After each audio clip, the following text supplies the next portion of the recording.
Kondisi pengungsi di perbatasan Jordania, saudara, semakin memprihatinkan. Setahun serangan Israel ke Palestina membuat jumlah pengungsi semakin banyak. Dan ironisnya, bantuan dari dunia internasional kian sulit diterima oleh para pengungsi. Dan berikut adalah kisah relawan kemanusiaan Indonesia di perbatasan Jordania, Eko Sulistyo, kepada rekan Gracia Bern yang sudah kami rekam sebelumnya. Berikut ini. Jadi kalau bantuan-bantuan kemanusiaan memang dititikkan atau dipusatkan di Jordania karena perbatasan yang biasanya barang-barang bantuan masuk lewat perbatasan Rafah Mesir itu udah ditutup sama sekali dengan tembok tinggi, jalanan rusak. Jadi yang bisa masuk adalah lewat Jordania. Makanya saya mengambil posisi di Jordania. Apa yang kita lakukan di sini? Satu, memberikan bantuan bahan pangan, obat-obatan, dan segala macam kebutuhan dasar saudara-saudara kita di Gaza Palestina lewat Jordania. Jadi ke Gaza lewat Jordania. Terus yang kedua, kami melakukan bantuan kemanusiaan juga untuk saudara-saudara kita Palestina yang mengungsi dari Gaza ke Jordania, dari tepi barat ke Jordania, karena memang perbatasannya hanya lewat Jordania. Jadi kita memang memberikan bantuan.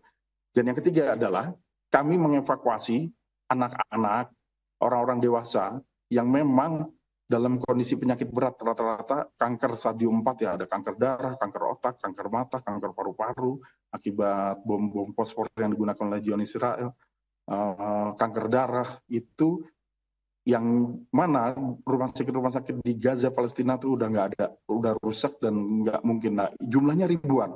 Alhamdulillah kami kemarin berhasil mengeluarkan sekitar 200 dan ini akan terus-menerus. Kami bekerja sama dengan King Hussein Cancer Foundation, King Hussein Cancer Center, rumah sakitnya dari Jordania. Kita evakuasi itu anak-anak atau warga Gaza yang menderita penyakit sangat berat yang tidak mungkin dirawat di rumah sakit field hospital atau rumah sakit darurat di Gaza. Jadi itu ya, Mbak, 3 hal yang kita lakukan di perbatasan Jordania.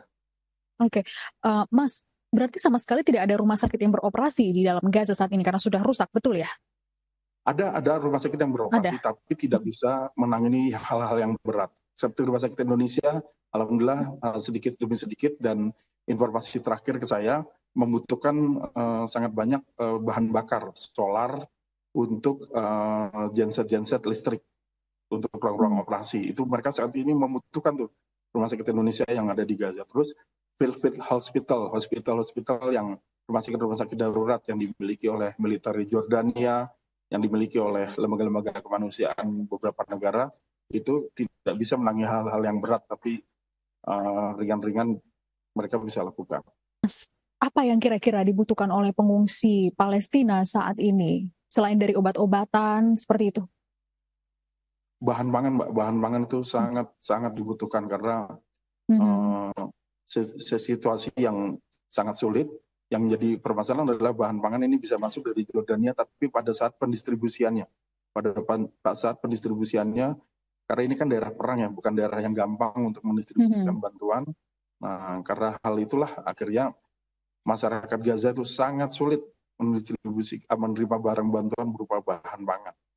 Nah, saya lihat beberapa kali tentara Jordania dalam hal ini angkatan udaranya mengaktifkan kembali pendistribusian melalui jalur udara. Jadi jalur darat terlalu berisiko, jalur udara kembali dilakukan oleh tentara Jordania. Memang tidak ada pilihan karena memang salah satu bantuan yang paling efektif bahan pangan yaitu melalui jalur darat. Tapi kalau jalur darat digempur, jalur darat juga diserang beberapa kali penyerangan, ya mau nggak mau jalur udara sebagai pilihan terbaik.